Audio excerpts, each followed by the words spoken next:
Good morning everyone. चलिए हम लोग शुरू करते हैं।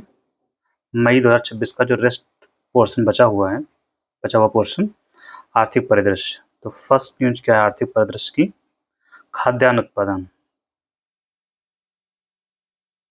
खाद्यान्न आप लोग समझ रहे हैं क्या होता है? खाद्यान्न खाने के लिए जो उत्पादन होता है, खाद्य धन अन्न। तो खाद्यान्न मतलब जो आटा चावल मतलब गेहूं चावल का जो उत्पादन होता है वो कितना होता है, कितना हुआ है। और ये आंकड़े हम देखेंगे कौन से वर्ष के हैं, 25 और 26 का, लास्ट ईयर का जो फाइनेंशियल ईयर है 25-26 का, उसमें। तो ये सेकंड एडवांस एस्टिमेट आए हुए हैं इस वर्ष का जो उत्पादन होना है। एडवांस एस्टिमेट हिंदी में अग्रिम अनुमान, मतलब इस वर्ष में कितना उत्पादन होना है खाद्यान्न का वो देखना है। और ये एडवांस एस्टिमेट मतलब एडवांस में अनुमान लगाया जा रहा है कितना होगा, फाइनल आंकड़े नहीं है। कौन जारी करता है इसके आंकड़े? कृषि मंत्रालय जारी करता है।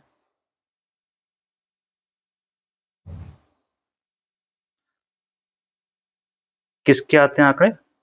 खाद्यान्न होता है खरीफ और रबी की फसल, खरीफ नहीं खरीफ होना चाहिए, खरीफ एंड रबी की फसलों के उत्पादन के आंकड़े आते हैं सामूहिक रूप से, जिसमें बताया गया है कि कितना उत्पादन होगा खाद्यान्न का, 348 मिलियन टन।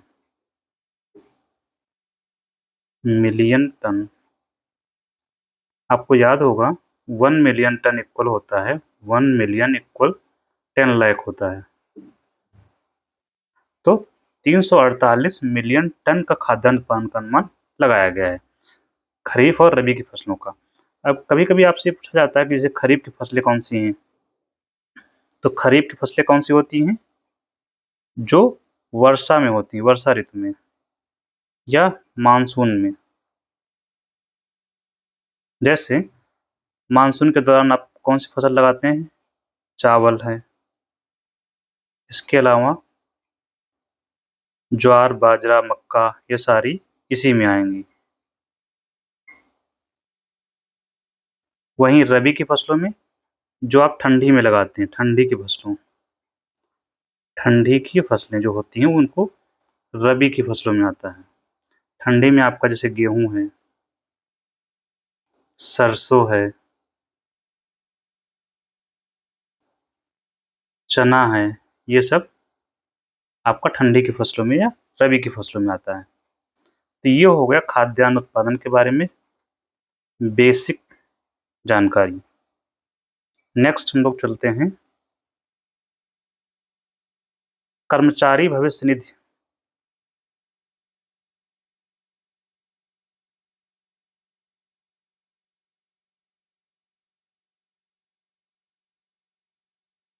इंग्लिश में क्या बोलते हैं? EPF, employ provident fund. इसकी ब्याज दरों में बढ़ोतरी हुई है। किसमें?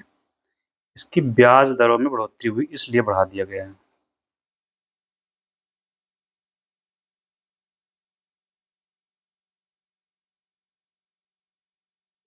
कितनी ब्याज दर हुई है? 8.25%।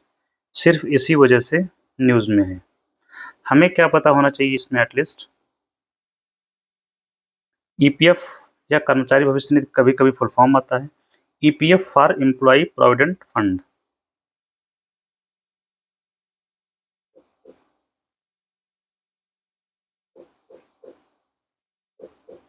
FUND, employ provident fund. ये होता क्या है? ये तो फंड मतलब कोष है जहां पर पैसा जमा होता है। मैनेज कौन करता है? सरकार करती है। सरकार में कौन करता है? एक बना हुआ है इसका board, central board of trustee. क्या नाम है? Central board of trustee. तो इसका कोई ट्रस्टी कौन होता है?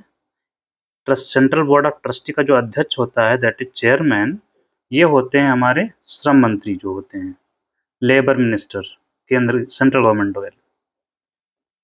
तो ये इसके चेयरमैन होते हैं। बाकी इसमें मेंबर्स भी होते हैं, मेंबर्स। तो ये लोग डिसाइड करते हैं कि कितना जो है ब्याज दिया जाएगा इसमें जो पैसा जमा होगा। लेकिन डिसाइड तो ये लोग करते हैं, फाइनल नहीं करते हैं। लेकिन डिसाइड मतलब अंतिम निर्णय नहीं होता है इनका। तो ये एक प्रकार से रिकमेंड करते हैं, एक प्रकार से नहीं, वे रिकमेंड करते हैं। क्या करते हैं? अनुशंसा, रिक्वेस्ट, किसको? वित्त मंत्रालय को, फाइनेंस मिनिस्ट्री को, फाइनेंस मिनिस्ट्री या फाइनेंस मिनिस्टर को कि भाई हम इतना कह रहे हैं 8.25%, इसी को ठीक लग रहा है, तो ये अप्रूवल कर देता, अनुमोदन। तो कोई आपसे कह सकता है कि अंतिम रूप से अनुमोदन कौन करता है? तो वित्त मंत्रालय, ब्याज दर का। लेकिन मैनेज कौन करता है इसको? सेंट्रल बोर्ड ऑफ ट्रस्टी, जिसके अध्यक्ष होते हैं मिस्टर लेबर मिनिस्टर। अब ये पैसा कहाँ से आता है? किस पैसे की बात हो रही है? ये एम्प्लॉई का मतलब होता है कर्मचारी, तो एक पैसा किसका है? ये कर्मचारी का। और ये बेसिकली अंशदान आधारित योजना है। क्या है? एक योजना है जो अंशदान आधारित, मतलब कंट्रीब्यूशन बेस्ड। तो कौन कौन कंट्रीब्यूशन देता है? कर्मचारी और उसका नियोक्ता। अब नियोक्ता शब्द बहुत ही नया लग रहा होगा आपको। इंग्लिश में बोलते हैं एम्प्लॉयर,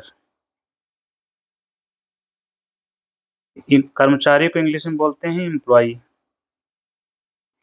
तो ये बेसिकली जो नौकरी करते हैं वो लोग उनको कर्मचारी बोलते हैं, और जिनके यहाँ जो उनका मालिक होता है वो होता है एम्प्लॉयर या नौकर, वो नियोक्ता। मतलब जैसे रिलायंस की कंपनी है, तो रिलायंस क्या हो जाएगा? एम्प्लॉयर है एग्जाम्पल के रूप में, और उनके यहाँ जो लोग काम करते हैं वो क्या हैं? वो एम्प्लॉई हैं। तो मान लीजिए कि 2,000 रुपये ये जमा करेंगे तो 2,000 रुपये ये जमा करेगा कंट्रीब्यूशन से, तो 4,000 रुपये इसमें फंड में जमा हो जाएंगे। इसी पर इनको ब्याज मिलता है, और ये पैसा इनको कब मिलेगा? एम्प्लॉई को रिटायरमेंट के बाद। तो यह एक रिटायरमेंट फंड होता है, रिटायरमेंट फंड है,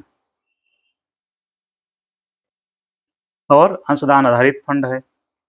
ब्याज की गणना होती ही है, ठीक है। और इसको एक शब्द में अगर कहें तो ये सामाजिक सुरक्षा योजना है। आपको बुढ़ापे में क्या करती है? सुरक्षा देती है। सोशल सिक्योरिटी स्कीम है। जो भी स्कीम्स पेंशन से जुड़ी हुई हैं वो सारी स्कीम क्या है? सोशल सिक्योरिटी स्कीम है। जैसे अटल पेंशन योजना है, जैसे कि न्यू पेंशन स्कीम है, ये सब सोशल सिक्योरिटी स्कीम्स हैं।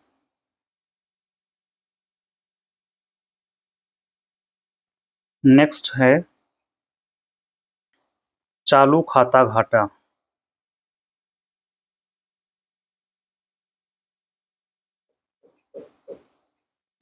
चालू खाता घाटे में कमी।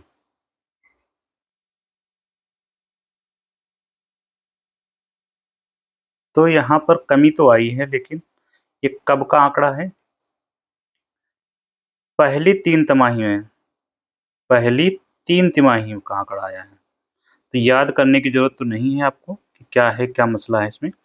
तो लास्ट जो फाइनेंशियल ईयर हमारा चल रहा है उसकी पहली 3 तिमाही में, मतलब ये दिसंबर तक का जो चालू खाता घाटा है उसमें कमी आई है। 2025 और 26 के फाइनेंशियल ईयर की बात हो रही है। आपको यहाँ चालू खाता घाटा क्या होता है? चालू खाता घाटे से पहले आपको पता होना चाहिए, घाटा तो आप लोग जानते ही हैं क्या होता है, नुकसान। चालू खाता क्या होता है ये आपको पता होना जरूरी है। तो आपने सुना होगा balance of payment, balance of payment, भुगतान संतुलन जिसको बोलते हैं। बैलेंस ऑफ पेमेंट मतलब भुगतान संतुलन, आपने जो पेमेंट किया है, किसी को भी पेमेंट कर रहे हैं तो कितना बच रहा है, ये हम अंतर्राष्ट्रीय स्तर पर देखते हैं। इसमें क्या एंट्री की जाती है? भारत का शेष विश्व के साथ व्यापार, शेष विश्व के साथ मौद्रिक लेन देन, पैसा का लेन और देन, मतलब कितना हमने लिया या किसी को दिया, यही एंट्री की जाती है, ये balance of payment.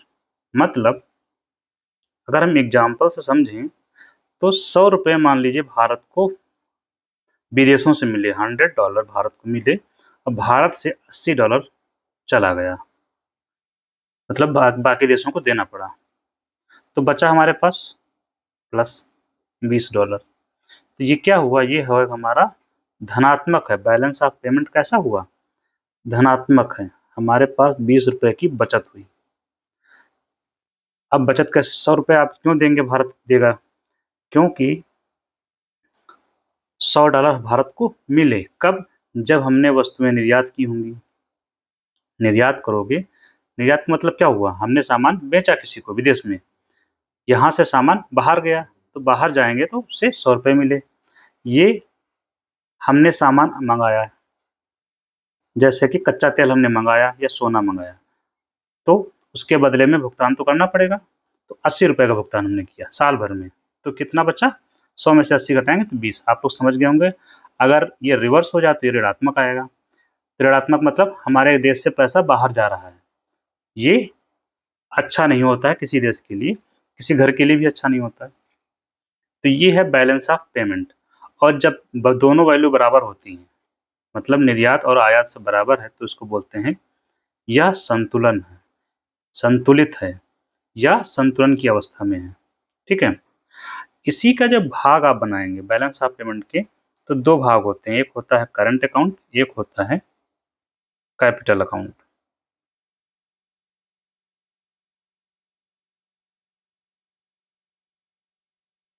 Capital account या करंट अकाउंट मतलब चालू खाता।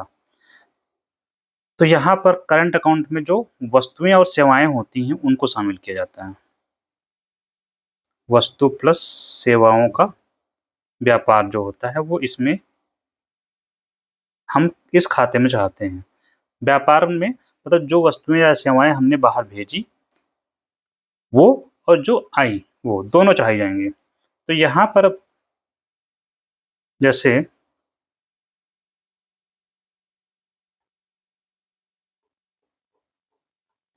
करंट अकाउंट बराबर क्या होगा कि हमने निर्यात कितना किया माइनस आयात कितना किया। तो कितने रुपए की वस्तु का निर्यात किया, मान लीजिए कि हमने $500 की वस्तुओं का निर्यात किया और $400 की वस्तुएं आयात हुई, तो हमारे पास कितना बचा पैसा, $100 को। ये हमारा क्या हुआ, एक प्रकार से लाभ। सामान्य रूप से अगर देखें सीधे शब्दों में तो ये क्या है, लाभ है।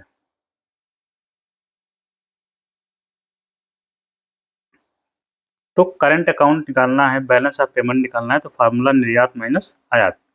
500 रुपये का निर्यात किया, 400 का आयात किया, तो $100 हमको बच गए, लाभ हो गया। तो ये होता है, इसको बोलते हैं करंट अकाउंट सरप्लस में है। किसमें है, सरप्लस मतलब पैसा बच गया हमारे पास, ज्यादा है, अधिशेष। हो सकता है दूसरी कंडीशन क्या बने, एक तो ये बन गई, दूसरी कंडीशन बन सकती है कि 500 रुपये का हमने निर्यात किया, अब 500 का ही आयात कर लिया, बराबर 0। तो इसको बोलते हैं करंट अकाउंट क्या है, बैलेंस है या संतुलित है, ये बैलेंस्ड है। तीसरी कंडीशन हो सकती है कि $500 का हमने निर्यात किया और $600 का आयात किया, तो ये आएगा -100। ये क्या स्थिति बन जाएगी, घाटे की स्थिति है। 100 रुपये माइनस में आया, मतलब हमारे देश से एक्स्ट्रा 100 रुपये चले गए। 500 रुपये विदेश से आए थे और उस गए कितने, 600, तो 100 रुपये ज़्यादा देश से निकल गए। तो हमारे देश से निकल गए मतलब नुकसान हुआ या हानि हुई। इसी को क्या बोलते हैं, ये होता है करंट अकाउंट डेफिसिट, चालू व्यापार घाटा। तो ये ऐसा नहीं कि सिर्फ चालू व्यापार में ही घाटा होता है, कैपिटल अकाउंट में भी घाटा हो सकता है, लेकिन हमारी जो इस समय की स्थिति है वो कैपिटल अकाउंट हमेशा धन में रहता है और करंट अकाउंट इस समय हमेशा माइनस में रहता है। आपसे कोई भी पूछता है सामान्य रूप से, तो बैलेंस ऑफ पेमेंट का करंट अकाउंट 99% घाटे में रहा है और कैपिटल अकाउंट लगभग हमेशा प्लस में रहा है। ठीक, ये हो गया इसका कंसेप्ट जो बैलेंस ऑफ पेमेंट का था। ये 3 महीने की रिपोर्ट दी है, उसका कोई हमारे लिए खासा लेन देन है नहीं। रिपोर्ट किसने दी है? क्योंकि ये अकाउंट मेंटेन कौन कौन करता है? बैलेंस बीओपी का आरबीआई मेंटेन करता है। तो तो रिपोर्ट कौन देगा? आरबीआई। आगे चलते हैं हम लोग।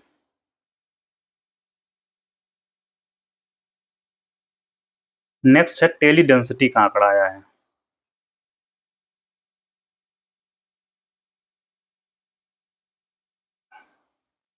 टेलीफोन घनत्व।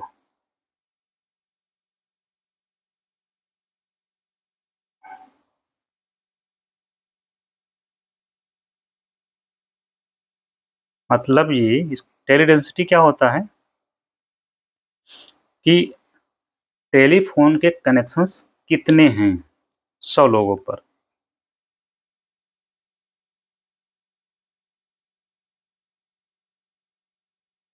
सब लोगों पर टेलीफोन कनेक्शन की संख्या।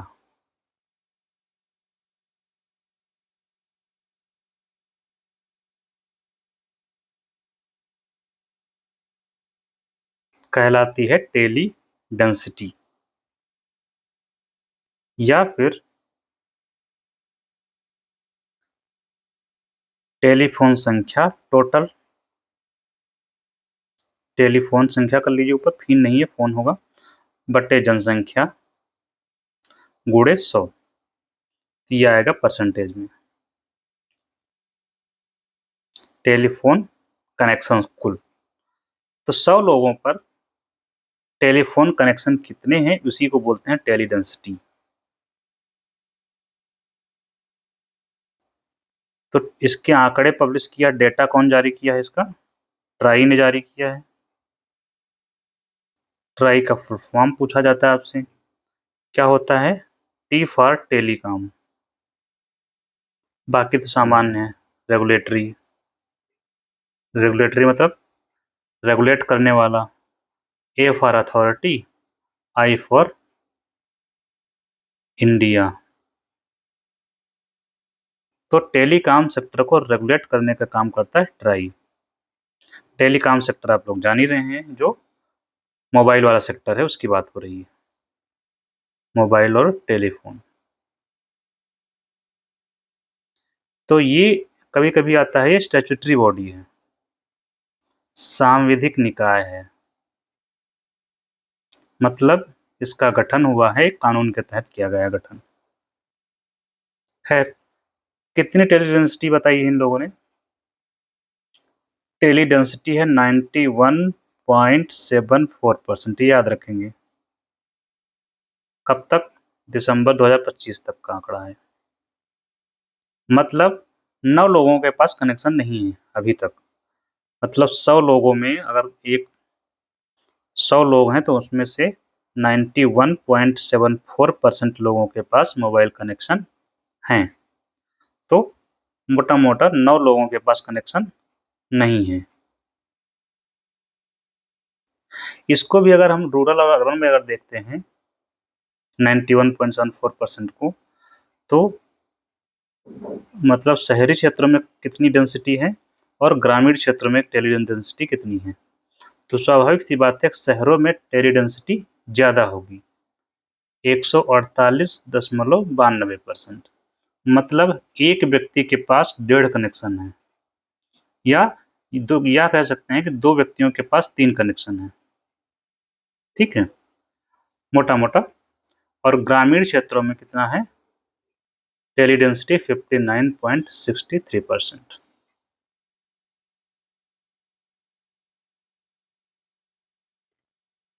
हाईएस्ट डेंसिटी अगर हम देखें तो हाईएस्ट डेंसिटी है दिल्ली में 359%। मतलब हर व्यक्ति के पास लगभग लगभग 3.5 कनेक्शन।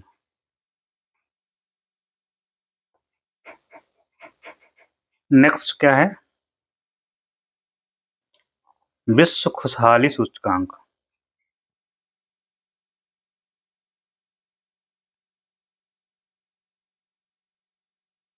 World happiness index.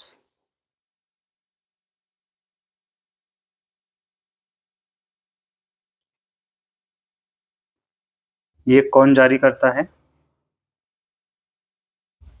इसको जारी करते हैं वेल बीइंग रिसर्च सेंटर।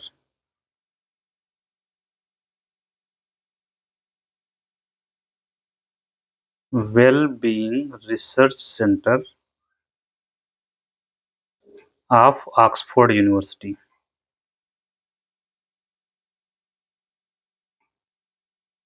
तो ऑक्सफोर्ड यूनिवर्सिटी आप कह सकते हैं बेसिकली, और अंदर पूछेंगे तो वेलबींग रिसर्च सेंटर जो कहाँ है? ऑक्सफोर्ड यूनिवर्सिटी में, प्लस संयुक्त राष्ट्र संघ का सस्टेनेबल डेवलपमेंट सॉल्यूशन नेटवर्क, इन दोनों के सहयोग से जारी किया जाता है। क्योंकि ये क्या है? सूचकांक है, तो कितने अंकों से सूचित करेगा ये? 0 से 10 अंकों के बीच मिलती है इंडेक्स, और जो इंडेक्स हाईएस्ट होता है तो वो 10 अगर किसी का आया, किसी देश की रैंकिंग, तो सबसे ज्यादा खुशहाल, सबसे ज्यादा हैप्पी या हैप्पीएस्ट, और ये क्या हो जाएगा? सबसे ज्यादा दुखी या सबसे कम हैप्पी। 0 किसी का अगर अंक आया तो सबसे कम खुश है वो। तो इसमें हम देखते हैं रैंकिंग किसकी कितनी आई है। भारत की स्थिति क्या है? भारत की रैंकिंग है 116। कितने देशों में? 147 देशों में। कुल 147 देशों में भारत 116वें नंबर पर है। टॉप रैंकर अगर हम देखें, टॉपर कौन रहे इसमें? टॉपर है फिनलैंड, आइसलैंड और डेनमार्क।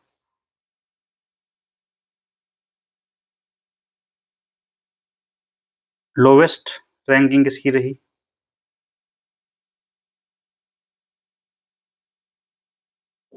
लोवेस्ट रैंकिंग में सबसे नीचे है Afghanistan, 147 rank Afghanistan. 146 Sierra Leone,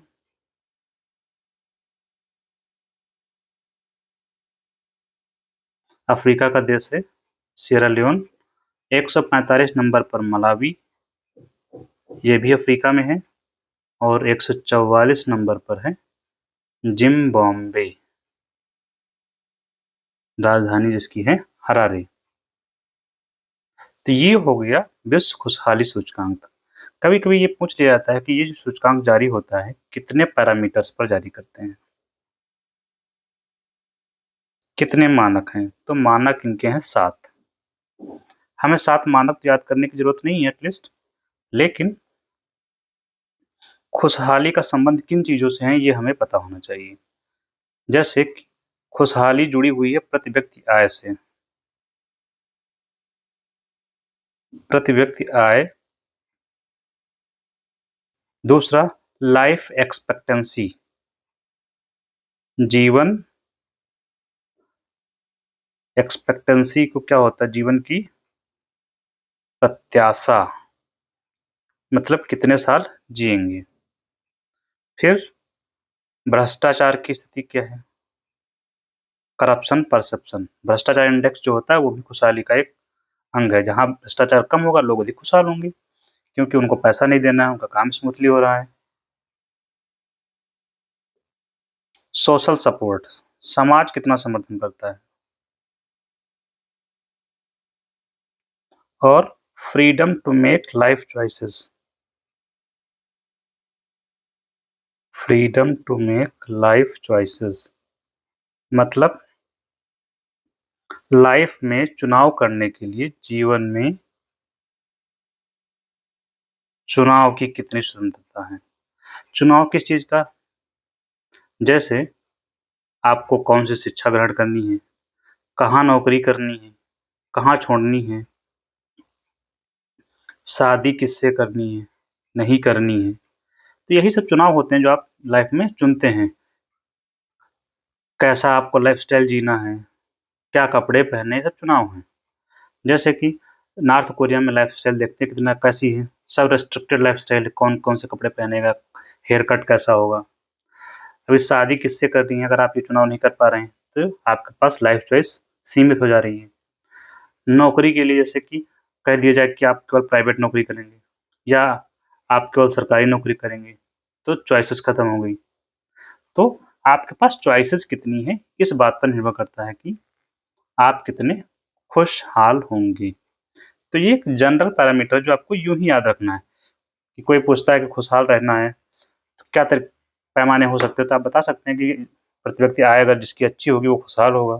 क्यों? क्योंकि अगर पैसा ही नहीं होगा उसके पास तो खाएगा क्या, रोटी कपड़ा और मकान कहाँ से आएगा, उसका इंश्योर नहीं कर पाएगा, तो वो खुश नहीं रह पाएगा, उसमें परेशान रहेगा। स्वास्थ्य अच्छा होना जरूरी है। तो ये हो गया खुशहाली का सूचकांक। नेक्स्ट क्या है?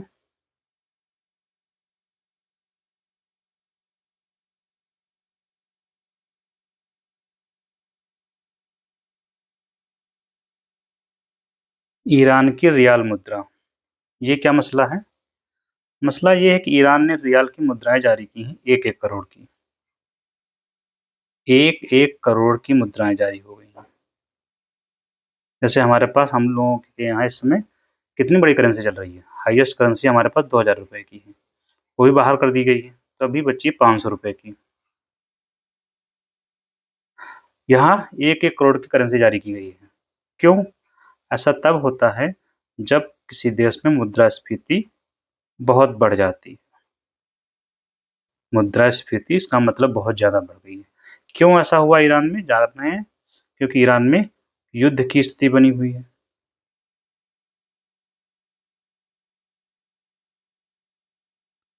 एक तो इजराइल युद्ध कर रहा है, दूसरा अमेरिका। इन दोनों की वजहों से वहां पर क्या होगा, सामान क्या हो जाएगा, महंगा हो जाएगा।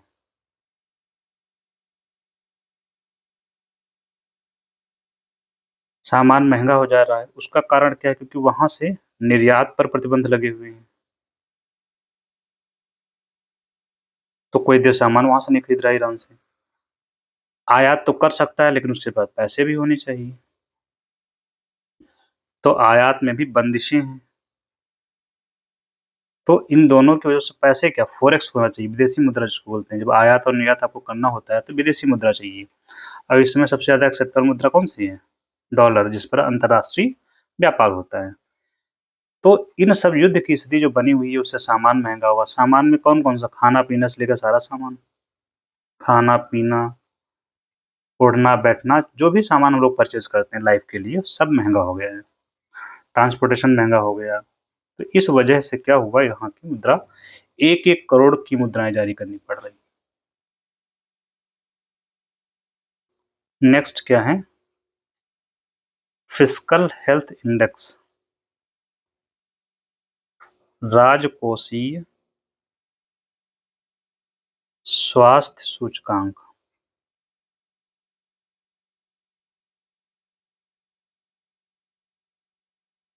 Fiscal health index. Fiscal health किसकी होती है? स्टेट्स की होती है। राजकोष किसके पास? राजकोष मतलब राज्य का कोष, मतलब राज्यों की स्थिति के बारे में जानकारी दी गई है। कौन जारी करता है इसको? हमारा नीति आयोग। नीति आयोग में नीति क्या है? NITI, full form national institute for transforming India. National form ही पूछ लेते हैं इसलिए पता होना चाहिए, national institute for transforming India. इसके बारे में दो चार बातें पता हो, जैसे यह एक गैर संवैधानिक निकाय है। असंवैधानिक नहीं है, गैर संवैधानिक है। और यह विधिक निकाय नहीं है। सांविधिक निकाय नहीं।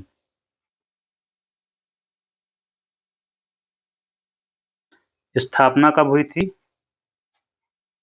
2015 की 1 जनवरी को मोदी जी के साथ ही हुई स्थापना। जब मोदी जी की सरकार आई है 14 में, तो 14 में सरकार आई है, अगले साल ही जनवरी में कर दी गई स्थापना। किसकी जगह पर किया था स्थापना इसकी? योजना आयोग की जगह पर। योजना आयोग को हटा दिया गया और नीति आयोग को बना दिया गया। तो भारत का थिंक टैंक है, कभी कभी शब्द आता है थिंक टैंक, तो भारत का क्या है? नेशनल थिंक टैंक है। खैर, इसी ने जारी की है रिपोर्ट राजकोषीय स्वास्थ्य सूचकांक की। राजकोषीय स्वास्थ्य मतलब जो सरकार जहां पैसा अपना रखती है उसको बोलते हैं राजकोष। तो राजकोष की स्थिति क्या है, अच्छी है, खराब है, कैसे खर्च कर रहे हैं, इन्हीं बेसिस पर जारी किया जाता है। तो ये सेकंड एडिशन है, जारी किया गया है। कौन सा एडिशन है? सेकंड एडिशन है रिपोर्ट का। पैरामीटर्स मतलब कौन कौन से मानक है जिनके बेसिस पर ये इंडेक्स सूचकांकन का तैयार किया गया है। तो पैरामीटर्स में जैसे कि जो क्वालिटी ऑफ एक्सपेंडिचर कैसी है, खर्च की गुणवत्ता, क्वालिटी ऑफ, ये आपसे नहीं पूछा जाएगा बट एक जनरल आइडिया रखना है टेस्ट बस। तो इसमें टॉपर कौन रहा?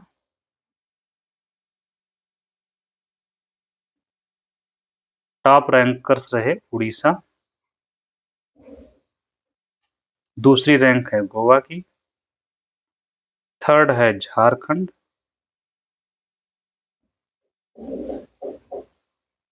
इसके बाद गुजरात, ये टॉपर रहे। अच्छा, ये जो क्या करते हैं इसमें, हर जो सरकार के द्वारा इसमें सूचकांक जारी होते हैं वो 4 कैटेगरीज में जारी करते हैं। ठीक है, तो सबसे पहली कैटेगरी या टॉपर होती है अचीवर की कैटेगरी, जिन्होंने कोई चीज प्राप्त कर ली है। ठीक है, दूसरी कैटेगरी है फ्रंट रनर की,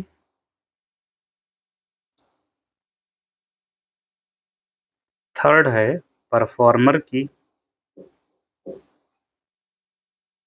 चौथी है एस्पिरेशनल या एस्पिरेंट की, जिसको हिंदी में बोलते हैं आकांक्षी।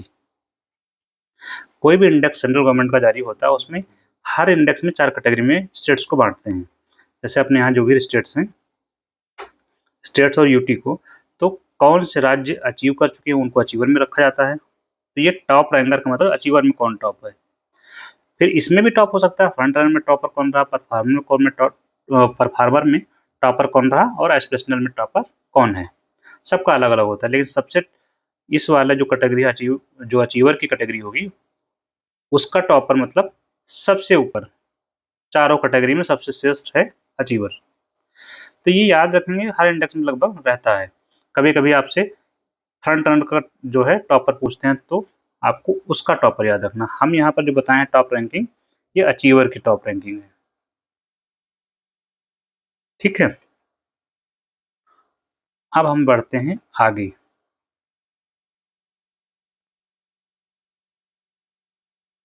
काउंटिंग 8। आयुष्मान भारत प्रधानमंत्री जन आरोग्य योजना, ये फुल फॉर्म हो गया। इसकी न्यूज़ में क्यों है ये? न्यूज़ में इसलिए है कि क्योंकि जो अस्पतालों की संख्या है वो बढ़ गई है। मतलब ये ऐसे अस्पताल जो प्रधानमंत्री जन आरोग्य योजना के तहत सुविधा उपलब्ध करवाते हैं उनकी संख्या में बढ़ोतरी की गई है, इसलिए है न्यूज़ में। प्रधानमंत्री जन आरोग्य योजना है क्या?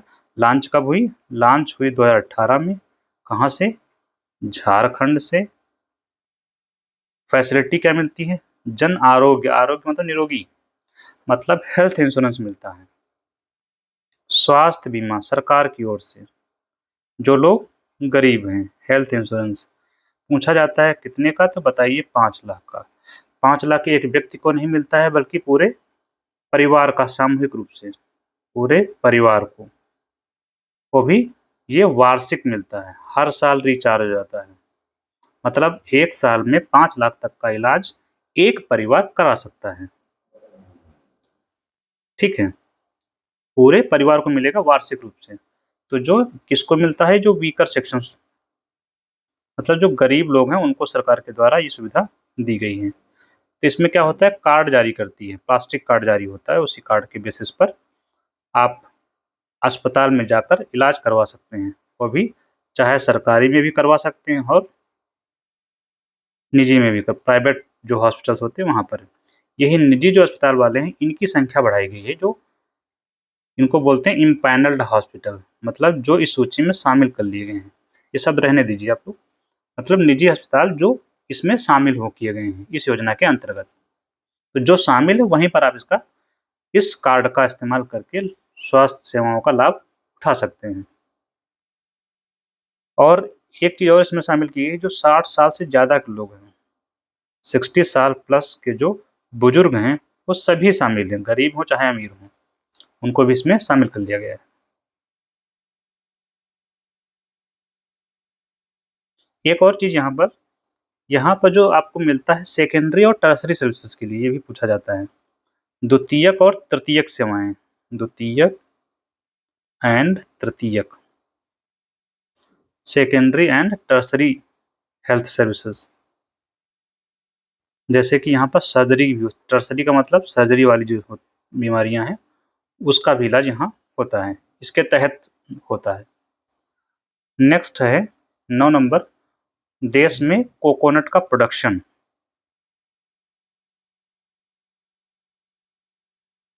नारियल उत्पादन, नारियल उत्पादन को लेकर न्यूज में क्यों है? भारत हो गया प्रथम, विश्व में पहले नंबर पर आ गया है। तो ये क्वेश्चन तो पूछा ही जाएगा एटलीस्ट। कितना उत्पादन करते हैं विश्व का? 30.7% ऑफ वर्ल्ड।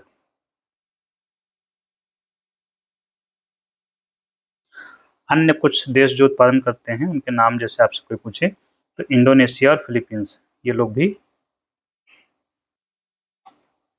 अदर उत्पादक में इनका नाम ले सकते हैं। रैंकिंग इसमें स्पष्ट नहीं की गई है इसलिए हम रैंकिंग नहीं बता रहे हैं इसकी। भारत पहले नंबर पर है एटलीस्ट। और भारत में अगर हम देखें राज्यों का, तो केरला, कर्नाटका एंड तमिलनाडु, ये हैं नारियल का उत्पादन करने वाले देश, सॉरी राज्य। नेक्स्ट न्यूज़ क्या है? प्रधानमंत्री किसान सम्मान निधि योजना।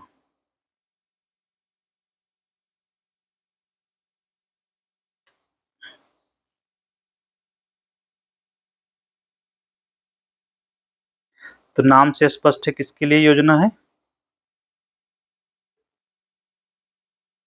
किसानों के लिए। तो कौन से किसान? जिनके पास भूमि है, लैंड होल्डर हैं। भू जोत धारक, जिनके नाम पर जमीन है, इसका मतलब सीधा सा मतलब ये हुआ, जिनके नाम पर जमीन है। मतलब ऐसे लोग जिनके नाम पर जमीन नहीं है और खेती करते हैं उनको लाभ नहीं मिलेगा। जिनके नाम पर लैंड है उन्हीं को इसमें लाभ मिलेगा और किसी को नहीं मिलेगा। तो एक शब्द में बोलते हैं लैंड होल्डर्स को मिलेगा। क्या है योजना भाई? इसमें मिलता है पैसा, फंड कितना मिलता है? 2,000 रुपये गुणे 3, 6,000 रुपये मिलते हैं वार्षिक। 6,000 वार्षिक जो मिलता है 2-2 हज़ार की 3 किस्तों में मिलता है। क्यों मिलता है? ताकि किसान अपने जो खरीफ और रबी की फसल है उसके लिए उनको कुछ आर्थिक सहायता मिल सके। ये क्या है? जहाँ पैसे दिए जाते हैं उसको बोलते हैं आर्थिक सहायता। तो ये आर्थिक सहायता दी जाती है सरकार की ओर से। कितने लोगों, कब से शुरू की गई थी योजना? 2019 के फरवरी से 9 करोड़ लोग लगभग लाभ उठा रहे हैं इसको। देखिए उज्ज्वला योजना में भी लगभग 9-10 करोड़ लोग हैं, यहाँ पर भी लगभग 9-10 करोड़ लोग हैं, मोटा-मोटा। और लाभ कैसे मिलता है? डीबीटी के थ्रू। डीबीटी योजना जानते ही हैं, मतलब सीधा खाते में पैसे आते हैं, सीधा खाते में पैसे, सरकार सीधा अकाउंट में पैसे डाल देती है। अच्छा, किसको लाभ मिलता है ये आपने जान लिया, किसको लाभ नहीं मिलेगा?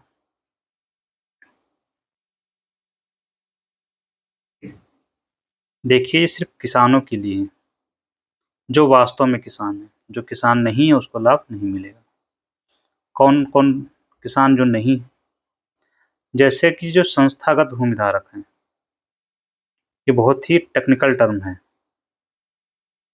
संस्थागत भूमिधारक मतलब जैसे होता ना कि किसी कंपनी के नाम पर जमीन है, किसी संस्था के नाम पर जमीन है, एक और खेती कर रहे हैं, तो उनको ये लाभ नहीं मिलेगा क्योंकि वो किसी अन्य उद्देश्य के लिए कर रहे हैं, इनको लाभ नहीं मिलेगा। जो लोग इनकम टैक्स भरते हैं, आयकर वालों को लाभ नहीं मिलेगा, इनकम टैक्स पे करने वालों को, जो लोग आयकर का भुगतान करते हैं उनको लाभ नहीं मिलेगा। इसके अलावा जो लोग जिनको पेंशन मिलती है, जिनको पेंशन मिलती है, कुल मिलाकर जो सरकारी नौकरी करता है, एक मोटा-मोटा मानो, जो सरकारी नौकर है उसको भी नहीं मिलेगा, जो सरकारी नौकरी में है। इसके अलावा जो एमपी, एमएलए ये सब हैं इनको भी नहीं मिलेगा, एमपी, एमएलए, मंत्री वगैरह, तो ये इसके बाहर हैं दायरे से।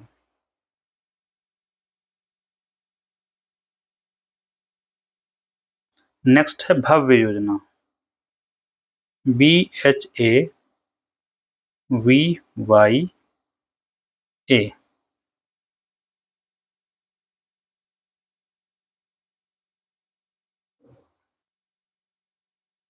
भव्य योजना क्या है? भारत औद्योगिक विकास योजना। ये हो गया भारत, BH, A फॉर औद्योगिक, V for Vikas, Y for योजना। भारत औद्योगिक विकास योजना किसके लिए योजना है? औद्योगिक विकास के लिए। इसके अंतर्गत क्या करेंगे? पार्क बनाए जाएंगे, औद्योगिक पार्क बनाए जाएंगे।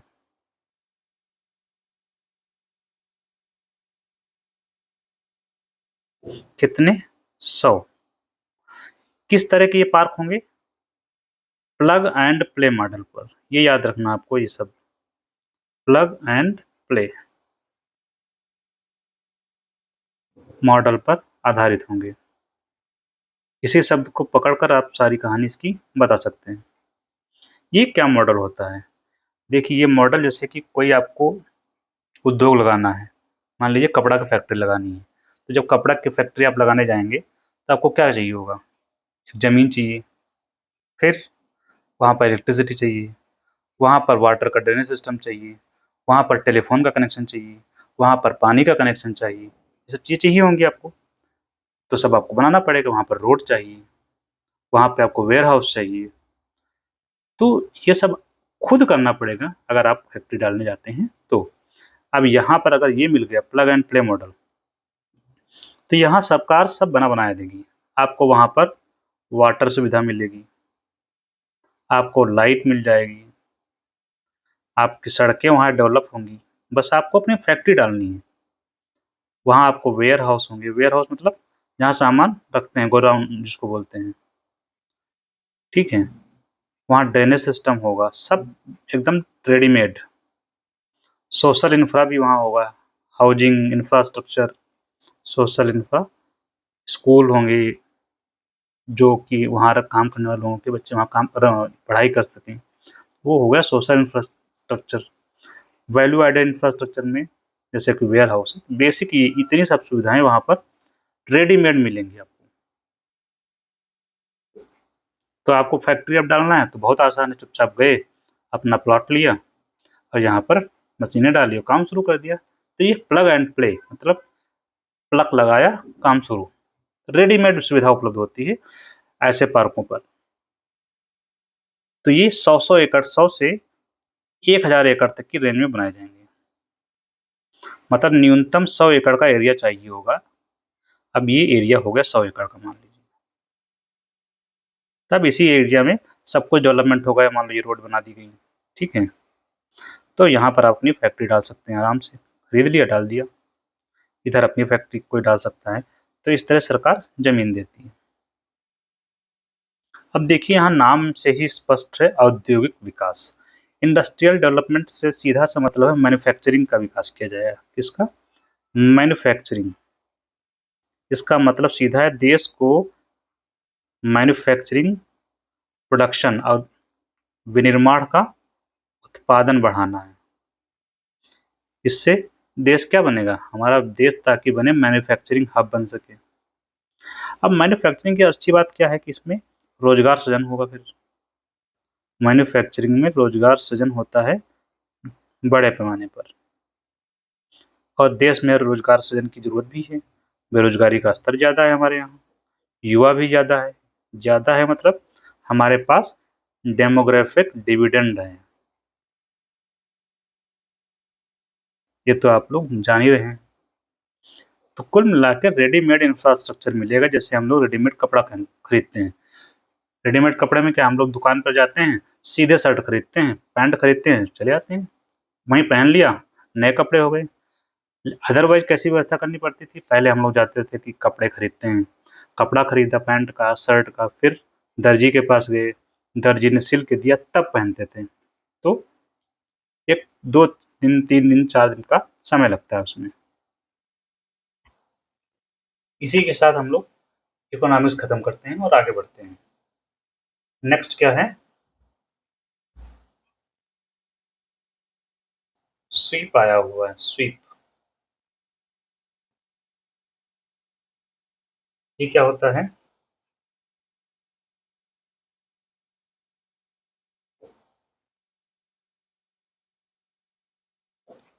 फुल फॉर्म है इसका सिस्टमैटिक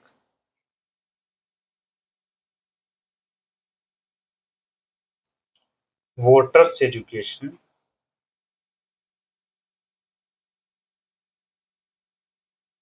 एंड इलेक्टोरल पार्टिसिपेशन।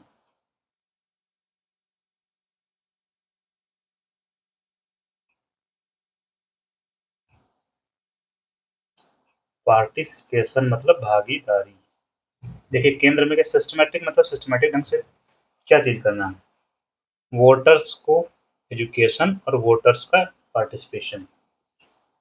किस में? इलेक्टोरल में, मतलब चुनाव में भागीदारी बढ़ानी है। उद्देश्य क्या है? चुनाव में भागीदारी बढ़ाना। किसकी? वोटर्स की। वोटर मतलब, वोटर तो आप लोग जानते ही हैं, वोटर मतलब क्या, जो वोट करते हैं। कैसे बढ़ाएंगे उनको? शिक्षा देंगे, वोटर्स एजुकेशन। शिक्षा किस बारे में? वोट के बारे में, कि आपका वोट कितना महत्वपूर्ण है, आपके वोट से क्या बदलाव हो सकते हैं, डेमोक्रेसी में आपकी जो स्थिति है क्या है वोटर्स की। तो ये इलेक्शन कमीशन ऑफ इंडिया के द्वारा शुरू किया गया प्रोग्राम है, भारत चुनाव आयोग के द्वारा शुरू की गई योजना है। इसका उद्देश्य वोटर्स को शिक्षित करना और चुनाव में उनकी भागीदारी को बढ़ाना। ये हो गया स्वीप। नेक्स्ट है, आपने जदयू के अध्यक्ष चुने गए हैं। जदयू अध्यक्ष कौन चुना गया है? नीतीश कुमार।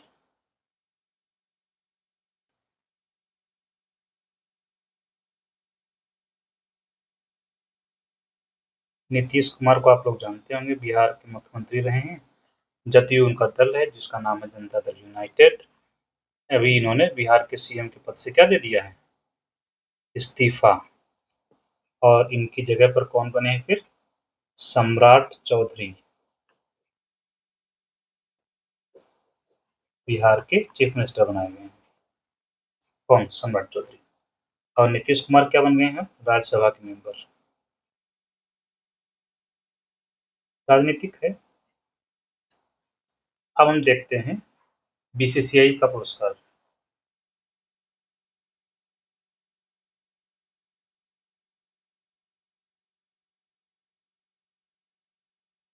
बीसीसीआई नमन पुरस्कार 2026।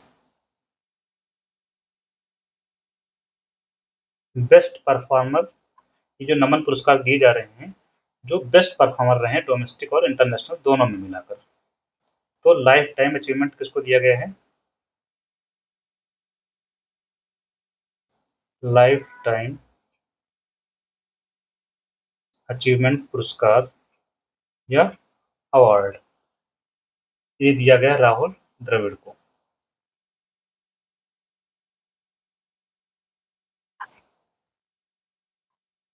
इसको कहते हैं कर्नल सी के नायडू अचीव कर्नल सी के नायडू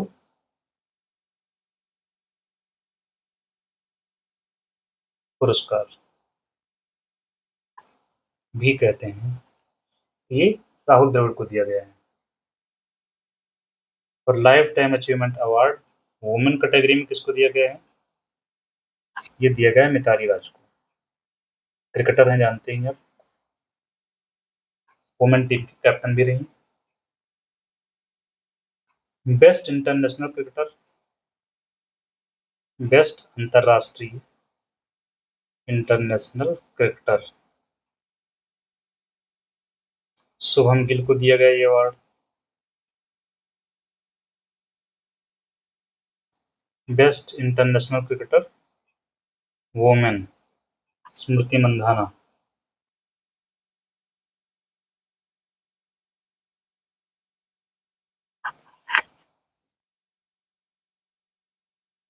नेक्स्ट है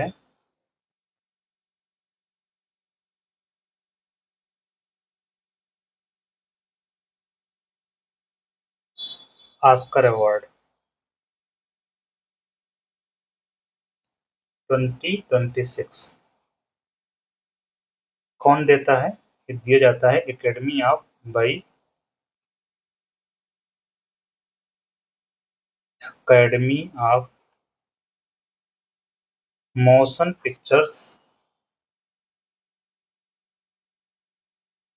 आर्ट एंड साइंसेस के द्वारा दिया जाता है। कहाँ है ये? कैलिफोर्निया के लॉस एंजल्स में।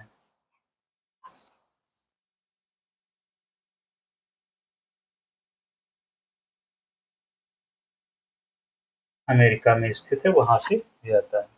वहां पर डॉल्बी थिएटर है,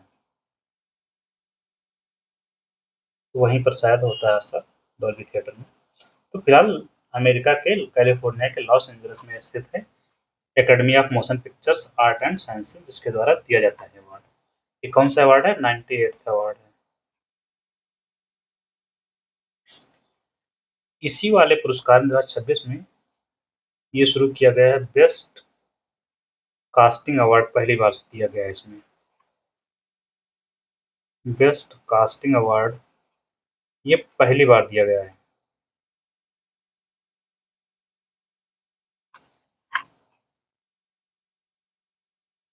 इसके अलावा सबसे ज्यादा पुरस्कार किसने जीते? सबसे ज्यादा अवार्ड जीतने वाली मूवी का नाम है वन बैटल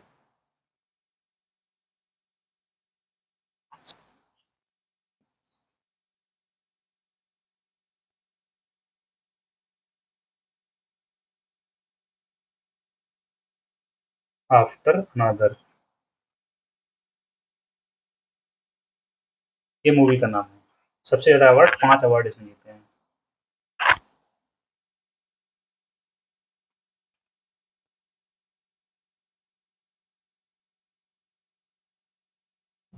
तो बेस्ट फिल्म का award, best film one battle after another. Best director का अवार्ड भी इसको मिला है, और डायरेक्टर का नाम क्या है? थॉमस एंडरसन, थॉमस एंडरसन को मिला है। इसके बाद बेस्ट एक्टर और best actress. Best actor Michael B Jordan,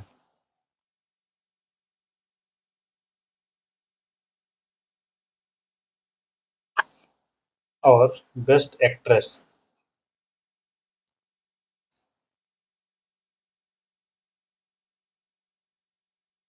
या बेस्ट हीरोइन जेसी बकले को मिला है। Jessie Buckley. और भारत की कौन सी मूवी थी इसको इसमें एंट्री दी गई थी? भारत की मूवी जो इसमें भेजी गई थी, होम बाउंड, नाम है होम बाउंड।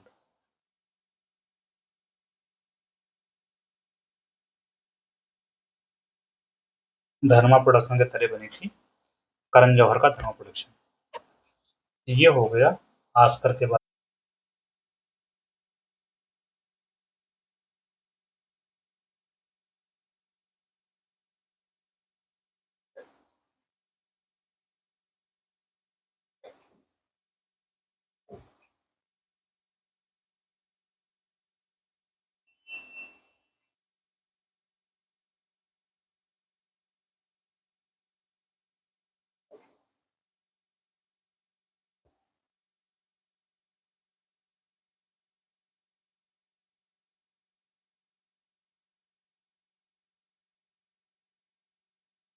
ज्ञानपीठ पुरस्कार 2025 किसे दिया गया है? वायरामुथु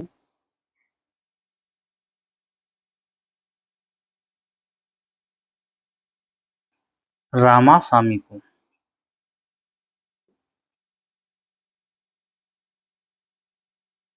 ये तमिल कवि हैं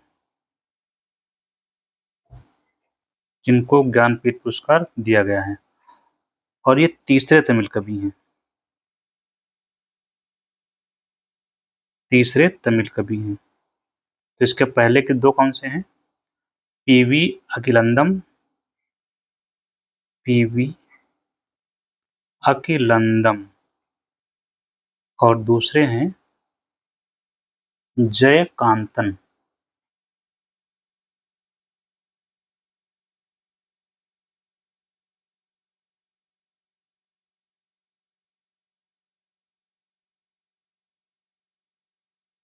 तो ये हो गया ज्ञानपीठ पुरस्कार जो रामासामी जी को दिया गया है। किस क्षेत्र में दिया जाता है यह? जो हमारे संविधान की 8वीं अनुसूची है उसमें जो भाषाएं शामिल हैं, 8वीं अनुसूची में शामिल भाषाओं में जो साहित्य करते हैं लोग उनको दिया जाता है। तो कितनी भाषाएं हैं? 22 भाषाएं। एक बार अंग्रेजी के लिए दिया गया है।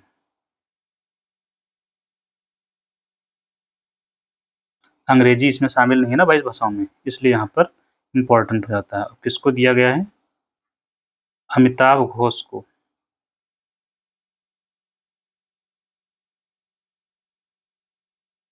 इसके अलावा इसमें दिया क्या जाता है अवार्ड में?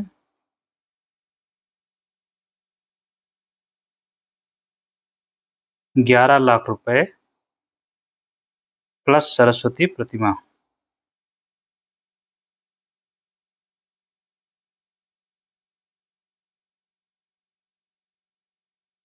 और पहला पुरस्कार किसको दिया गया था, कई बार पूछा जाता है। फर्स्ट ज्ञानपीठ 1965 में दिया गया था जी शंकर कुरूप को।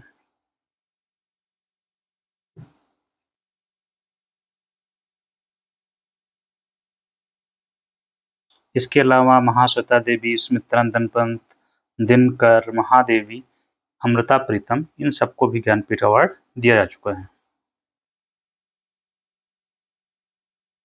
कभी कभी लास्ट ईयर का पूछ लेते हैं, तो जो 2024 का दिया गया था वो किसको दिया गया था? विनोद कुमार शुक्ल को।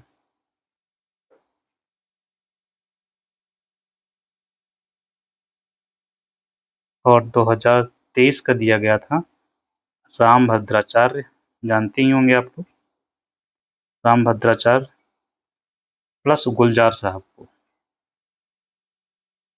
गुलजार साहब का पूरा नाम क्या है, एक बार क्वेश्चन पूछा ही गया है। संपूर्ण सिंह कालरा।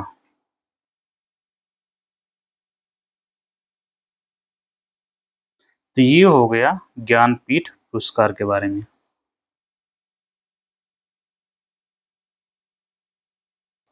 नेक्स्ट है सरस्वती सम्मान।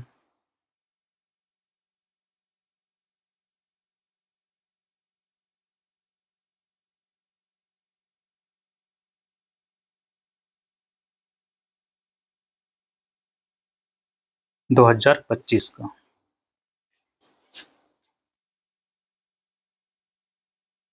किसे दिया गया है? राम कुमार मुखोपाध्याय जी को।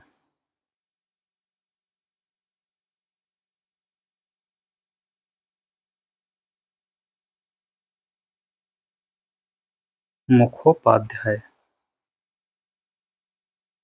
ये बंगाली साहित्यकार हैं। कौन देता है? सरकार नहीं देती है, बल्कि के बिरला फाउंडेशन देता है। मतलब ये प्राइवेट अवार्ड है। कब से दे रहे हैं? 1991 से। पहली बार किसको मिला था? अमिताभ बच्चन के पिताजी हरिवंश राय बच्चन को।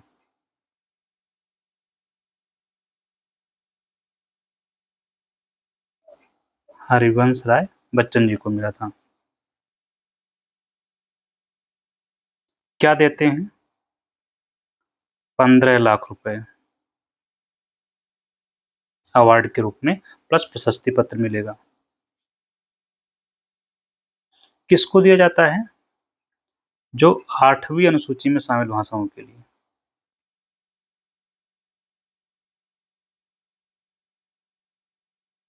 तो 22 भाषाओं में सरस्वती सम्मान दिया जाता है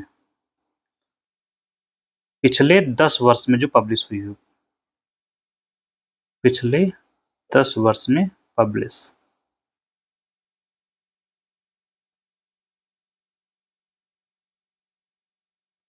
और अगर 2024 की बात करें तो 2024 का अवार्ड किसे दिया गया था? साधु भद्रेश दास को।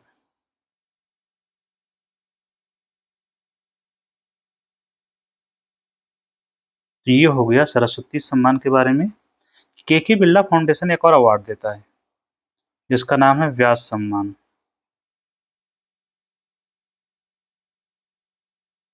ये भी के बिरला फाउंडेशन ही देता है।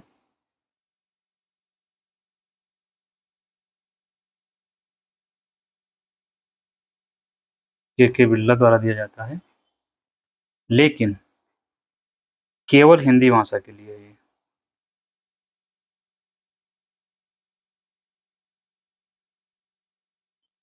हिंदी भाषा के जो साहित्यकार है उनको। और एक अवार्ड है इनका बिहारी सम्मान, के बिरला का ही है ये भी। और ये अवार्ड दिया जाता है हिंदी और राजस्थानी के लिए।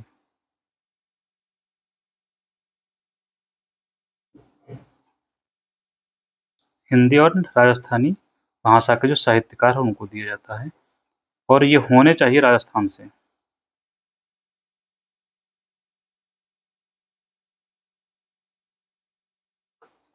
तो ये हो गया।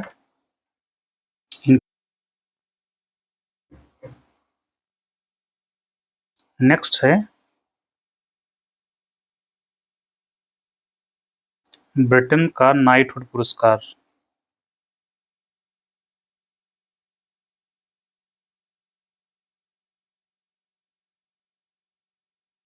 ये दिया गया है टाटा ग्रुप के चेयरपर्सन को, नटराजन चंद्रशेखरन।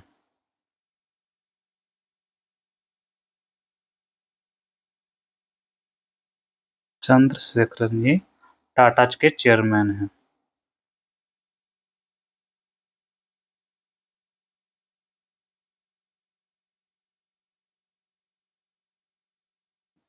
नेक्स्ट है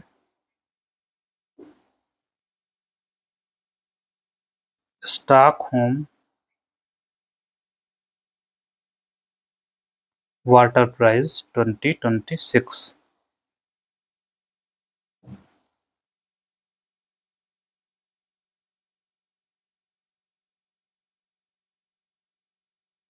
ये काबेह मदानी को दिया गया है। क्यों? जल दिवालियापन पर शोध के लिए।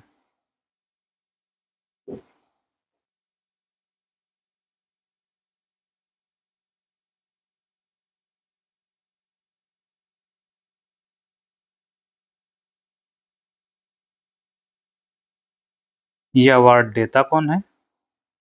स्टॉकहोम वाटर फाउंडेशन के द्वारा दिया जाता है।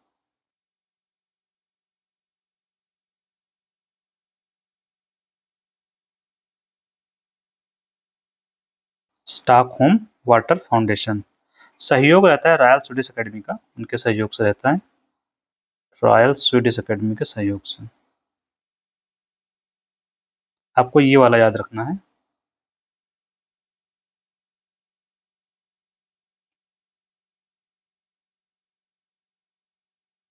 ₹10 लाख स्वीडिश क्रोनर मिलते हैं। भारत में किसी को दिया गया है क्या?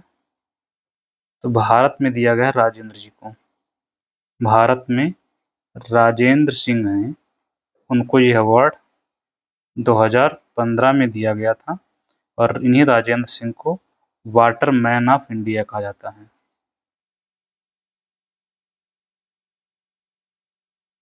भारत का वाटरमैन कहा जाता है।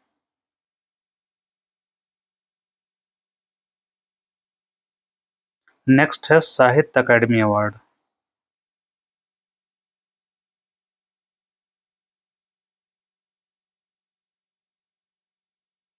अकादमी लिखते हैं, वही लिख देते हैं साहित्य अकादमी जो।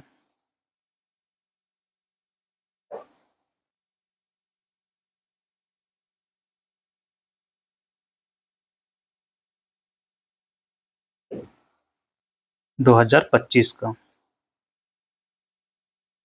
पहली बात ये 24 भाषाओं में दिया जाता है।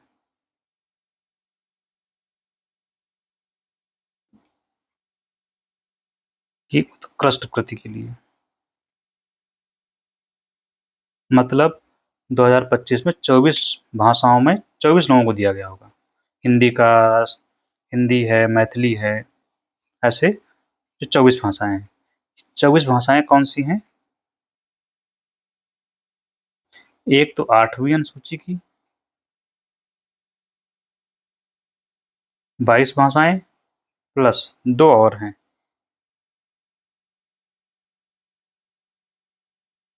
इंग्लिश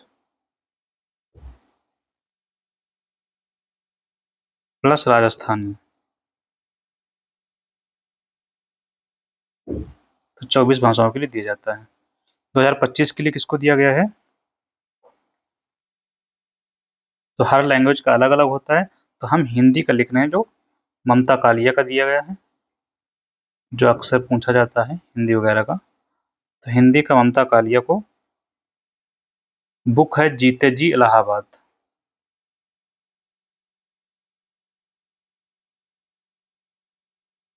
और इंग्लिश में दिया गया है, इंग्लिश भाषा में नव तेज सरना को।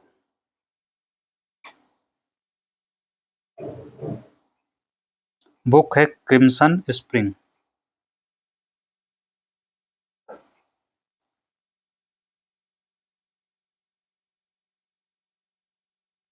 इसके तहत इनको अवार्ड के रूप में सबको दिया जाता है 1-1 लाख रुपए प्लस ताम्रपत्र और एक शॉल। ये है आपका साहित्य अकादमी अवार्ड।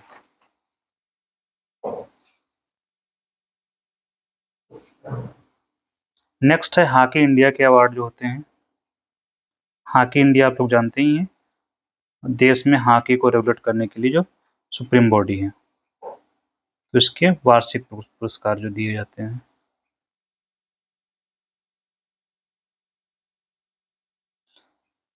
चूंकि स्पोर्ट्स का अवार्ड है तो पिछले साल जो बेस्ट परफॉर्मर रहे उनको दिया जाता है।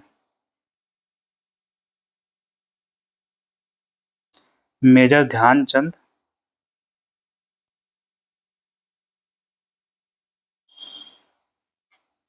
लाइफ टाइम अचीवमेंट अवार्ड,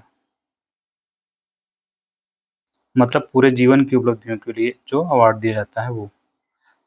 कई बार आप लाइफ टाइम अचीवमेंट हर जगह पढ़ते हैं, तो किस क्षेत्र में लाइफ टाइम अचीवमेंट के लिए दिया जा रहा है आपको ये ध्यान देना है। तो ये हॉकी के क्षेत्र में लाइफ टाइम अचीवमेंट अवार्ड दिया जा रहा है, जो दिया गया है किसको? जफर इकबार को।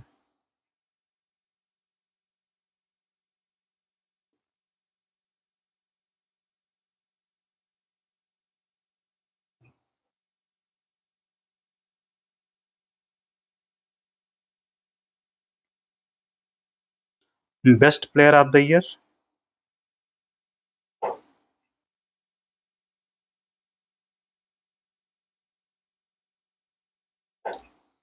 तो इसमें भी दो चीज हो जाएंगी, वुमेन और मेन का। मेन में हार्दिक सिंह को दिया गया है, वुमेन में नवनीत कौर को।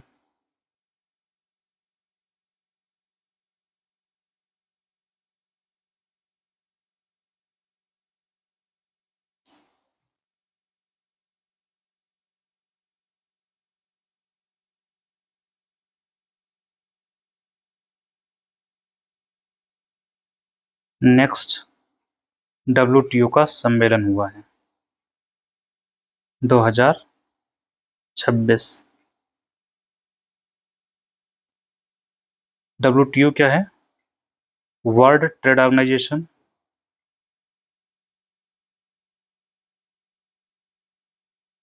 Established on 1 January 1995, Doha round के बाद, या दोहा राउंड इससे जुड़ा हुआ है, मर्राकेश ट्रीटी इससे जुड़ी हुई है।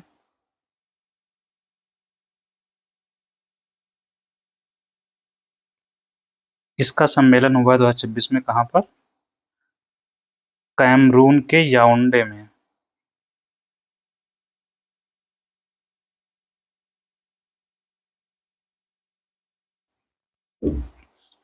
बैठक होती है इसकी द्विवार्षिक, हर 2 साल पर, द्विवार्षिक होती है। और ये जो WTO का जो सम्मेलन होता है, मिनिस्ट्रियल कॉन्फ्रेंस या मंत्री स्तरीय सम्मेलन, मंत्री स्तरीय सम्मेलन,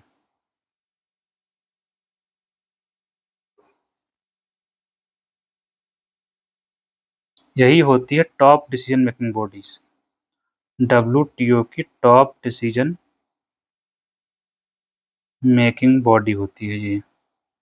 यहाँ पर मंत्री लोग ही निर्णय लेते हैं, वही निर्णय अंतिम होता है। तो भारत की तरफ से भी गए थे, पीयूष अग्रवाल शायद गए थे, मुझे लग रहा है। खैर आपको नाम की जरूरत तो नहीं है एटलीस्ट। तो इस मेंबर अगर देखें कितने मेंबर है इसमें WTO में, तो 166 मेंबर हैं। और पिछला सम्मेलन 2024 में कहाँ हुआ था? अबू धाबी में।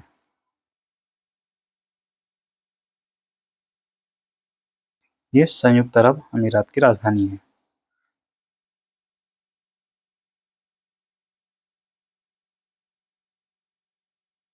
कुछ निधन हुए हैं, जैसे डेथ्स। आयतुल्ला अली खामनेई,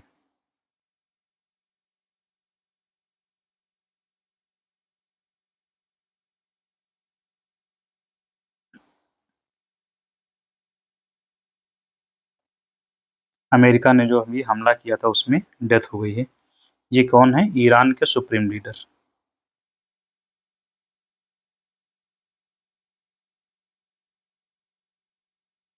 या ईरान के राष्ट्राध्यक्ष, इनकी डेथ हो गई है। किसमें हुई थी? अमेरिका के द्वारा जो हमला किया गया था ईरान पर, यूएसए द्वारा हमले में इनकी मौत हो गई है। इनके बारे में जानना थोड़ा सा बहुत ज़रूरी बात है। ये थे 1981 से 1989 तक प्रेसिडेंट रहे ईरान के, और 1989 से अब तक ये रहे सुप्रीम लीडर ईरान के। और ईरान में सबसे ज़्यादा पावरफुल यही होता है, सुप्रीम लीडर। इनकी मृत्यु के बाद इनका जो बेटा है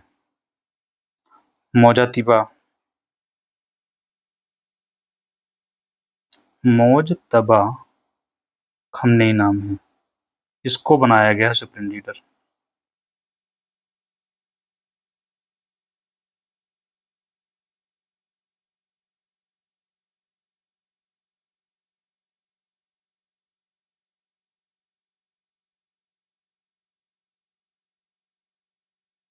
नेक्स्ट है एच के दुआ का, ये पत्रकार थे, इनका डिसीज मर गए हैं। और एक और नाम है टी के ओमन,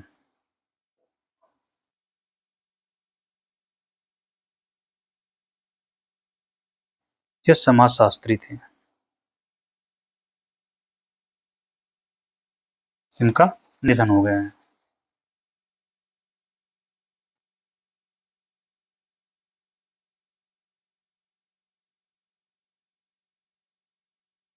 बुक्स दो हैं, एक है एन एक्सीडेंटल लायर,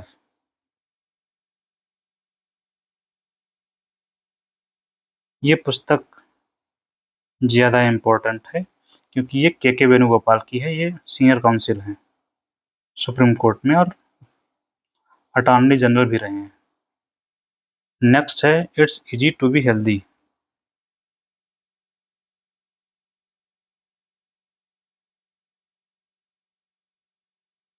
ये तो आप जानते हैं मलाइका अरोड़ा की है जो हीरोइन है।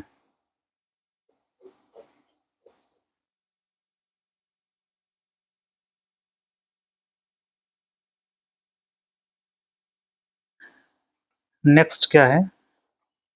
G7 के विदेश मंत्रियों की बैठक हुई है।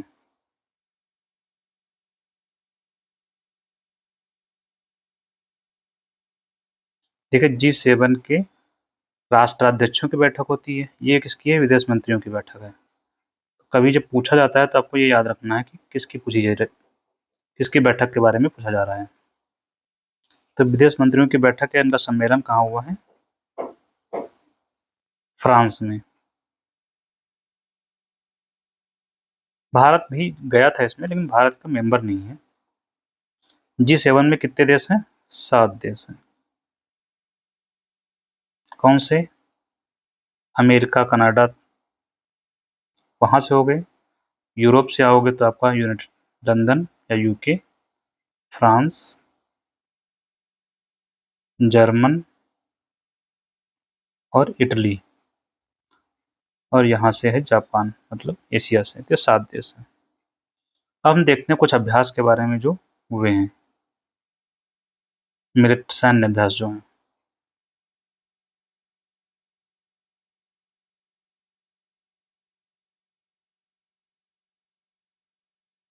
एक है स्टीड फास्ट डार्ट,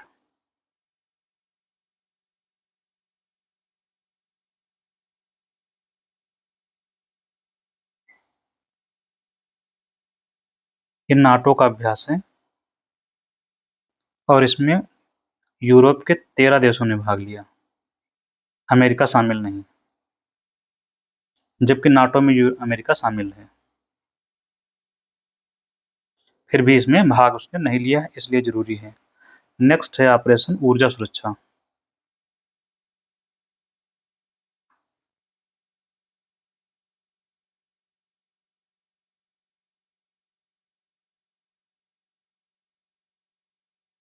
ये भारत की नेवी द्वारा चलाया गया अभ्यास है। भारत की नेवी द्वारा या भारत की नौसेना द्वारा चलाया गया। ये जो हारमुज जल संधि में हमारे जहाज फंसे हुए थे, हारमुज संधि से जहाजों को निकालने के लिए, आप लोग लिख लेंगे, ठीक है।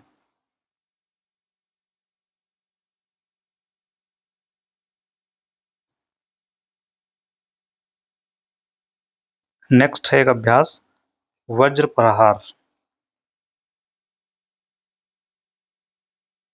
किसके साथ होता है? भारत का अमेरिका के साथ में, क्योंकि बाकियों का हमें पढ़ना ही क्यों, हम तो वही पढ़ेंगे जिसमें भारत होता है एक तरफ। नेक्स्ट है एक धर्म गार्जियन।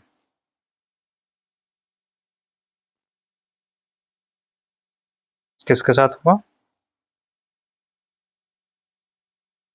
जापान और भारत। तो हमें एक पार्टी याद रखनी किसके साथ हो रहा है, जापान के साथ में। हुआ कहाँ पर है? उत्तराखंड के चौबटिया में। तो उत्तराखंड याद रखेंगे, हो सकता है उसी से काम हम लोगों का हो जाए एग्जाम में। और ये वज्र प्रहार हुआ है हिमाचल प्रदेश में। नेक्स्ट है लामिती।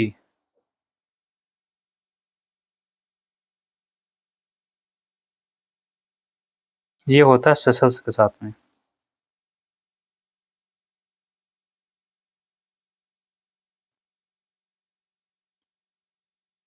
अगला है नेक्स्ट है काकाडू।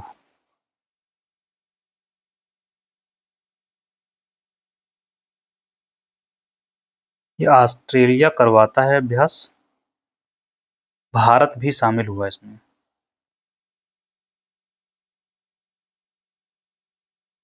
क्यों? ये बहुराष्ट्रीय अभ्यास है, मतलब कई देश शामिल होते हैं।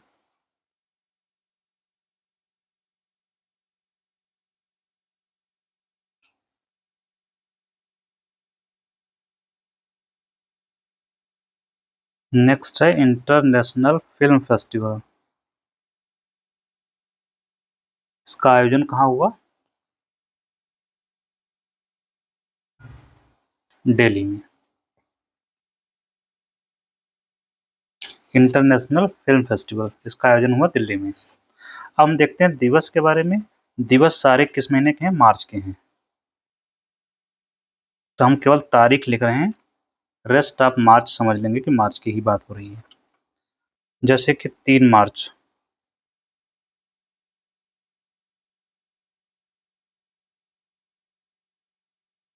विश्व वन्य जीव दिवस।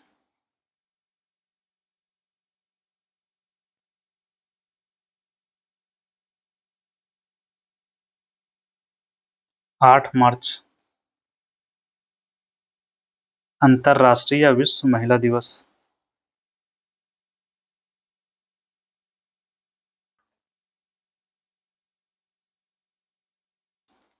14 मार्च, पाई दिवस। पाई वो मैथ का जो पाई होता है वो पाई दिवस। 15 मार्च, विश्व उपभोक्ता दिवस। जो इम्पोर्टेंट है मैं वही लिख रहा हूँ केवल। 20 मार्च, विश्व प्रसन्नता दिवस।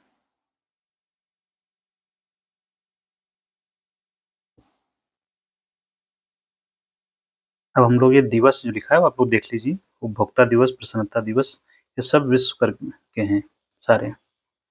ये लास्ट में अर्थ आवर, आप लोग नोट कर लीजिए या स्क्रीनशॉट ले लीजिए। अब इसके साथ ही हम लोग चलते हैं स्पोर्ट्स पर।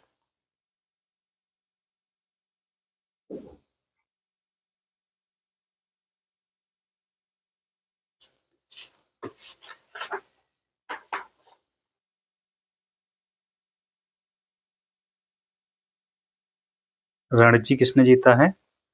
J&K ने जीता है, जम्मू कश्मीर ने। जरूरी क्या बात है? पहली बार जीता है जम्मू कश्मीर ने, पहली बार जीता है, इसलिए हो सकता है पूछा जाए। रणजी किसका खेल है? आप जानते ही हैं आप लोग, क्रिकेट का है। क्रिकेट में जैसे ईरानी ट्रॉफी है, रणजी है, संतोष ट्रॉफी। संतोष तो फुटबॉल का है खैर। नेक्स्ट क्या है? चेस का। शतरंज में न्यूज क्या है? 2 ग्रैंड मास्टर बने हैं इसमें, 93rd ग्रैंड मास्टर और 94th ग्रैंड मास्टर। नाम क्या है जो 93rd ग्रैंड मास्टर बने हैं? आरव डेंगला।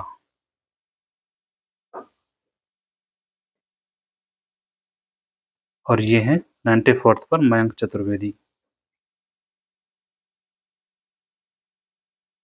इसके लिए 2500 की रेटिंग लानी होती है। इतने मार्क्स की रेटिंग जब पहुंचेंगे तब मिलता है ग्रैंड मास्टर का दर्जा। नेक्स्ट है एम डुप्लांटिस। ये कौन है? ये खेल खेलते हैं पोल वाल्ट,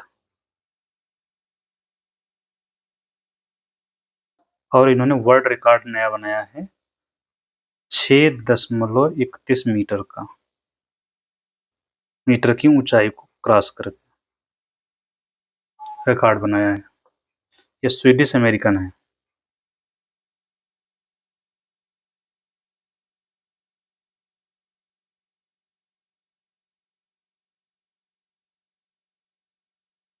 नेक्स्ट है राष्ट्रीय इंडोर एथलेटिक चैंपियनशिप।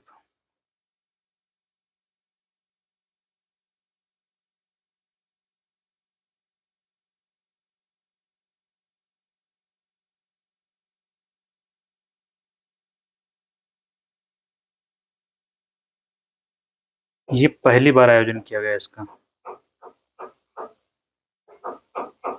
कहाँ हुआ है? भुवनेश्वर में। फर्स्ट ऑफ इसमें अब जरूरत नहीं है उतना। नेक्स्ट है विश्व इंडोर एथलेटिक चैंपियनशिप।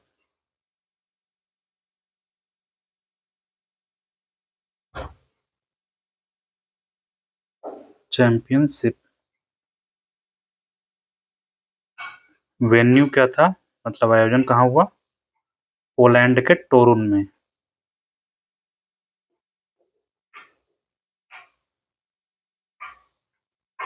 और टॉपर कौन रहे इसमें? टॉपर इन द सेंस सबसे ज्यादा ट्रॉफियां किसने जीती? तो पहला नंबर अमेरिका का, दूसरा यूके का, तीसरा इटली का। हर 2 वर्ष पर होता है इसका आयोजन। अगला होगा 2028 में 22वां संस्करण। कहाँ? भारत में। इसलिए जरूरी है।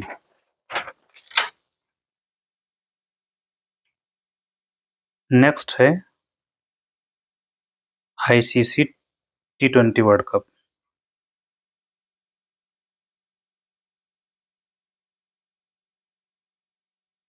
इसके बारे में आप लोग जानते ही होंगे, फिर भी कुछ बातें। जैसे इसका आयोजन किसने किया, होस्ट कौन था? भारत और श्रीलंका। फाइनल कहाँ खेला गया मैच? अहमदाबाद में नरेंद्र मोदी स्टेडियम।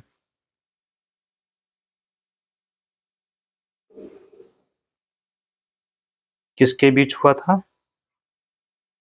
भारत बनाम न्यूजीलैंड।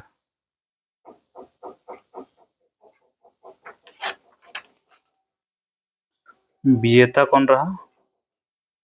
भारत। खास बात क्या रही? भारत ने तीसरी बार जीता। इससे पहले हमने कब जीता था? एक तो हमने पहला वाला जीता 2007 का, प्लस लास्ट वाला 2024 का। अब ये तीसरा हो गया, 2026 में जीता है।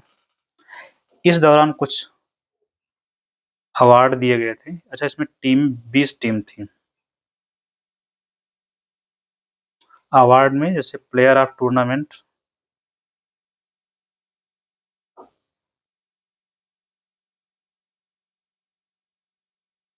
संजू सैमसन।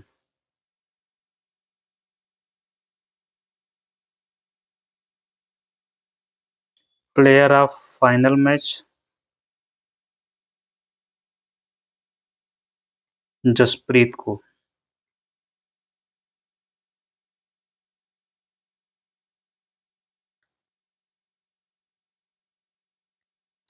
इसके बाद में टूर्नामेंट में हाईएस्ट रन किसने बनाए? सबसे ज्यादा रन किसने बनाए? Highest run Sahibzada Farhan.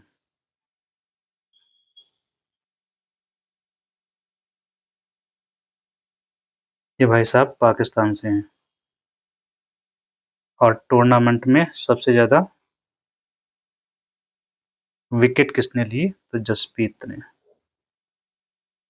जसप्रीत बुमराह ने लिए, प्लस वरुण चक्रवर्ती। तो ये हो गया मेजर इन्फो। इसी के साथ हम लोग मई खत्म करते हैं, जून वाला फिर से अपलोड करेंगे। Thank you.